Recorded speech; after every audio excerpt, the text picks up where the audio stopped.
What's going on YouTube? It's your boy Coach Rob, back with another video. As you can see in the title, this video is a little different than what you may be accustomed to seeing on my page. Obviously I just do fragrance reviews, but back in the day, one of my videos I mentioned that I would do other things outside of fragrance reviews. So this would probably be the first installment of that. And I won't do too many videos like this. I mean, I don't read a lot, so I don't have a lot of books to recommend. I'm kind of the person that, I only do things that are practical in the real world, that are practical for my life. So I don't just read a whole bunch of nonfiction books, and if I can't apply it, I'm not interested in it. Pretty much like with my colognes, you know what I mean? If they don't do anything in the real world, they don't give me the compliments, they don't give me the feedback that I want in my sense, then I don't really care too much for them. That's just my take. So, but that's the same mentality and perspective I have with the books that I read. So with this book, I read this book probably 10 years ago. I let somebody borrow it. I don't have it right now, but that book is this right here. I'm gonna show you a clip of it, what it looks like. Rich Dad, Poor Dad, great book. You probably heard about it, you probably read it, or you probably know somebody that's read it. At one point, it was a New York Times bestseller, so I'm sure you had to hear about this book. But the reason that I'm talking about it now is because, sometimes when you may read a book, depending on where you were at in your life, you probably wasn't able to apply all the principles. Like, at least, I wasn't. 10 years ago, there was some things in that book that went over my head. So that's why I'm going to purchase it again, because like I said, I let somebody use it, never seen it again. So, and I know there's a lot of things that at the time when I read it, I couldn't, comprehend, and I couldn't really, get the points he was trying to make. But in this video, I want to talk about the one point that I did take away from that book, and the one point that I apply to my life and I feel you could apply to your life. And that point was just the thought process. And I'm gonna give you a quick summary of what this book is about if you haven't read it. And basically, the author Robert Kiyosaki, he talks about his rich dad and his poor dad. Now, his poor dad is his biological father, and his rich dad is his best friend's father. And pretty much what he does is he kind of compares the two fathers and talk about how they look at things. It could be the same scenario, but they'll have different approaches in looking at the same problem. For example, say for instance, his poor dad, his real father, his biological father, they want to take a vacation. His real dad, his poor dad, would say, well, we can't afford that vacation. We don't have the finances. We got to, save up for your school funds, or we have car notes, we have bills, et cetera, et cetera, et cetera. Same things that we probably tell our kids, or you were told as a kid, or you've probably heard yourself. And on the flip side, his best friend's dad, the rich dad, that same problem, instead of him saying how, that we can't do something, he'll figure out, how can I do that? Okay, we want to go on a vacation. How can we afford this vacation? We want a new car. How can we get a new car? When, the poor dad, he would simply say, hey, we can't afford a new car. We don't have the funds. We don't have the money. And it's done right there. And just that little thought right there, that one person having a problem and stopping at the problem when he feels he can't do it, another person having the same problem and thinking throughout the process and trying to figure out how he can achieve that, that goal, like that right there has taken me, way further than I can imagine. I still got a lot of ways to go, but just that thought process has really helped me in my life, and that's why I'm sharing it with you, hoping that you guys can really understand that your thoughts are powerful. Like, what you believe about yourself has tremendous weight behind it, has tremendous power behind it. And to give you an example, like for instance, this saying, the person that believes he can't and the person that believes he can are both right. When I first heard that, I didn't really understand it. But once I went through life, experienced life a little bit more, read a couple of books, it started to finally make sense, because you only can achieve what you truly believe about yourself. You know what I mean? Like, if you don't believe that you're, a good athlete, you're a good scholar, you're a good employee, you're a good husband, you're a good mom, whatever it is, if you truly do not believe that, your body will follow. You know what I mean? It all starts right here. Whatever is believed up here, your body will follow you, whether it's positive or whether it's negative. You know what I'm saying? And that's something that, I figured out, through life and just going through trials and tribulations. And give you one example. Like when I was younger, I was lifting weights. I used to go to the gym, and every guy that goes to the gym, I don't know what this is. I think it's just a man thing, but you either gonna do bench press or you're gonna do some curls. You know what I'm saying? One or the other. When I would go to the gym when I was younger, I would go do the bench press. So I would get to the bench press, and I would put the 25-pound, weights on the bench press, and I might get the little 5-pound ones and put them on there, right? And I, bust out like 10, 15 reps or whatever, just going through the motions, thinking I'm doing something, because in my mind, it was already set that I couldn't lift more weight than that. You know what I mean? So I would just go to the gym and just do what's comfortable for me. So one day I was living with my best friend. I'll call him M, because I don't know if he want me to put on his business out, on YouTube, but for the sake of this story, we just call him M. So I went working out with M one day, and when we got to the gym, he was like, "Hey, let's hit the bench." So I go on the bench, I'm putting my normal 25s on the bench, and I grabbed me a couple fives or 2.5 pounds. I don't even know if they even still got those in the gym nowadays, but my little 2.5 pounds, putting it on there, trying to stack it, as big as I can, look like I'm doing something, right?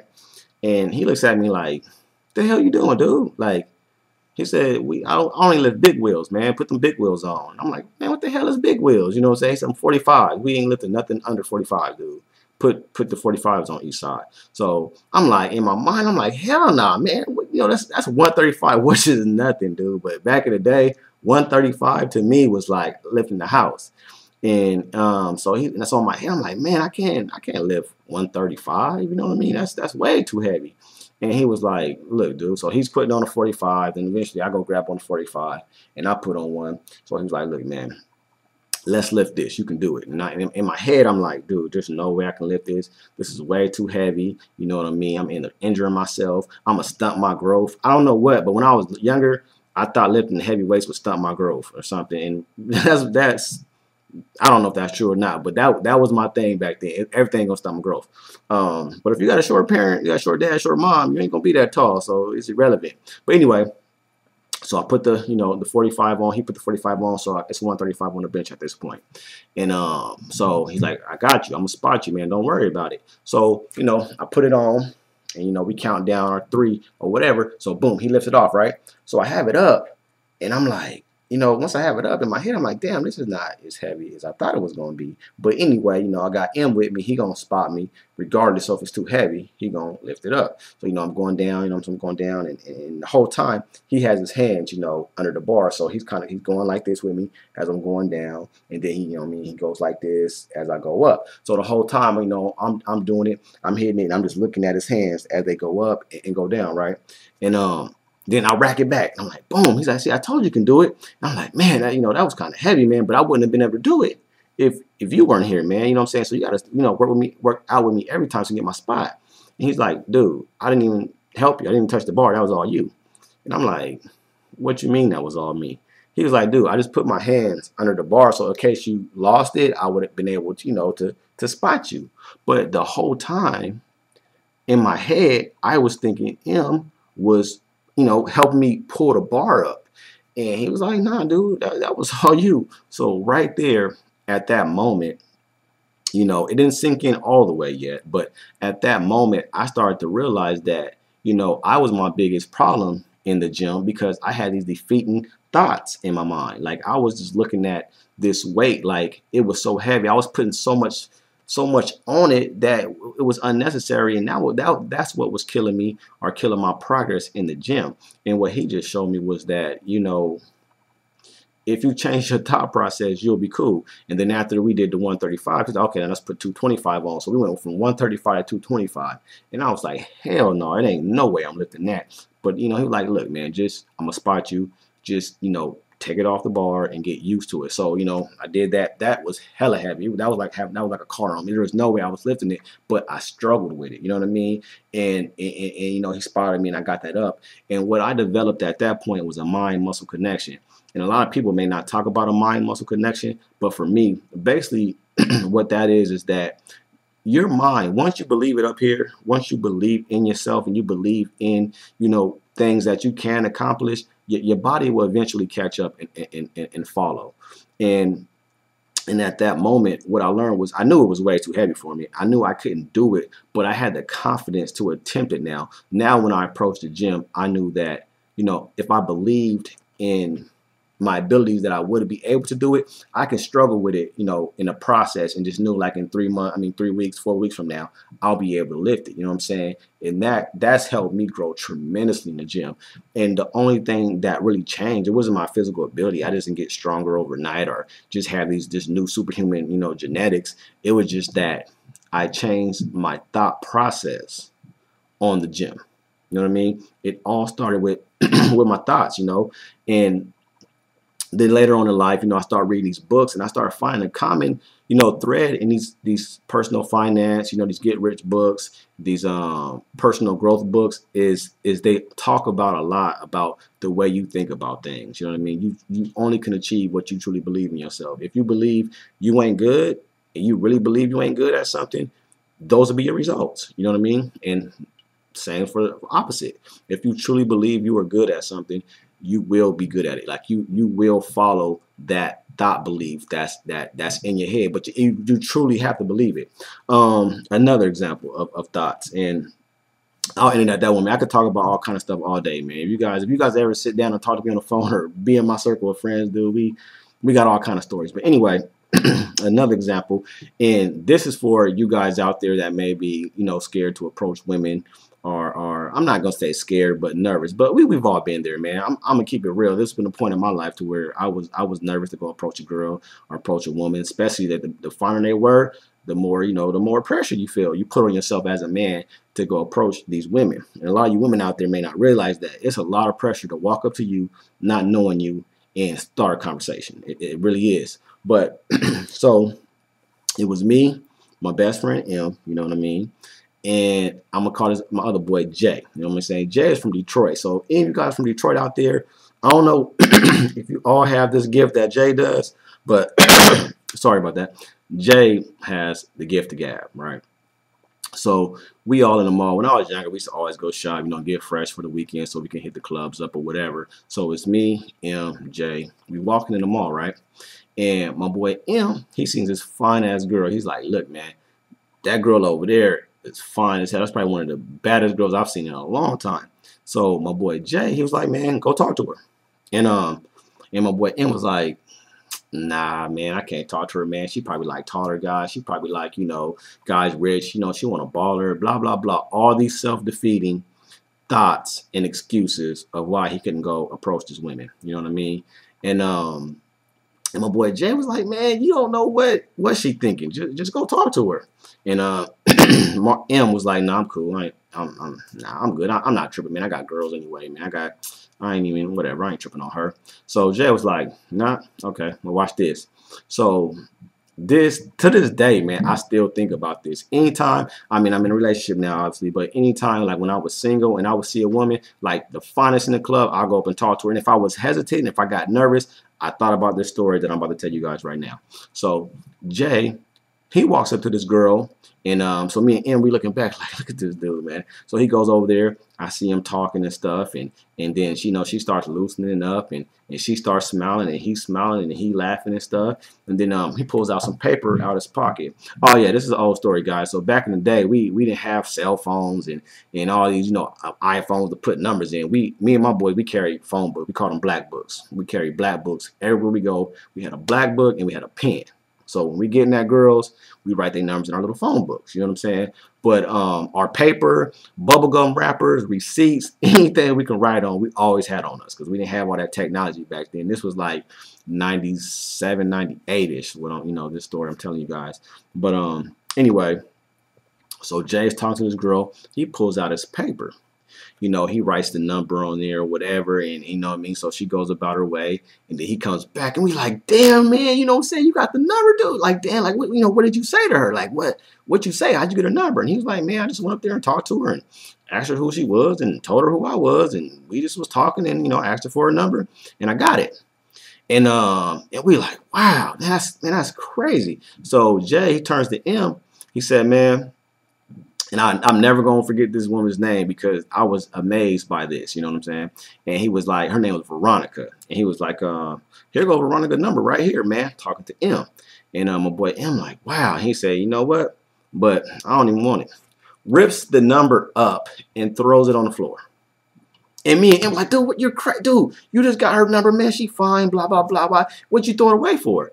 He was like, I didn't want her number. You wanted her number. I would have shown you how easy it would have been if you wouldn't talk to her. And he said these words. And I heard this saying before, but it never hit home like it hit home when Jay told us. He was like, man, a closed mouth don't get fed. And he just went on with his day like this ain't never happened. And me and Ian, we sitting there like, you know, with our mouth dropped like, this dude just threw away a number.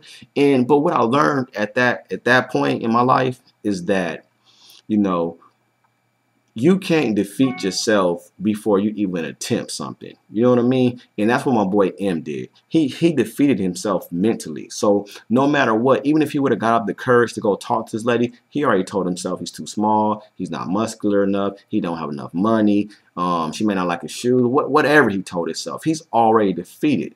And when he would have walked up to her, this woman would have seen that. You know what I mean? Women feed off of confidence, you know what I mean? And that's what my boy Jay had. Jay walked up with confidence. And that's my opinion on why he was able to get my number. My boy M would have walked up with not even sure of himself, and he wouldn't have had the same success. And then what would have happened is he would have came back to us and said, see, I told you, I ain't her type. She like taller guys, or whatever his self-defeating thoughts were previously before approaching that woman. You know what I mean? And that's a lot of mistakes that we all make in life, you know, like especially when it comes to women and dating. Like my boy M had put this girl somewhere on Pluto and he down here on Earth. Like he done put her so high in the stratosphere that he never had a chance, or he wouldn't have had a chance. You know what I mean? So my whole point in all this, you know, to bring it back to the book, is that there was a valuable lesson, you know what I mean? And that valuable lesson was that your thoughts are power. You know what I mean? Once you know that, and if you watch this video and you really, you know, soaked it up, realize that positive thoughts and negative thoughts both have power, and your body will follow regardless of what direction. So if you think about negative stuff all day and you believe in all this negative stuff you thinking about, your day gonna follow that. Your life is gonna follow that. You know what I mean? And the same is true for the positive. If you live your life with having positive thoughts and having self-belief and have a great image of yourself, and know you're going to accomplish a lot of stuff in life, and you truly believe that within your soul, you will, guys. You know what I mean? And that's my video. Power of thoughts. Your thoughts are extremely powerful. To get more details about what I'm talking about, go pick up Rich Dad Poor Dad by Robert Kiyosaki, and see what you get from it. I'm gonna buy it again because, you know, I want to see, being older now, 10 years, you know, past, see how I would, you know, soak up the information to see what I would get out that book today, versus what I got out of it from it like 10 years ago. But I hope you guys liked this video. I mean, if so, you know, comment, you know, rate, subscribe, tell me what you think, tell me what, you know, you didn't like, or say, hey, dude, stick to fragrance reviews, man. I want to hear about this shit or whatever. Hey, man, that's my video. Peace. Powerful thoughts. You are what you believe you are.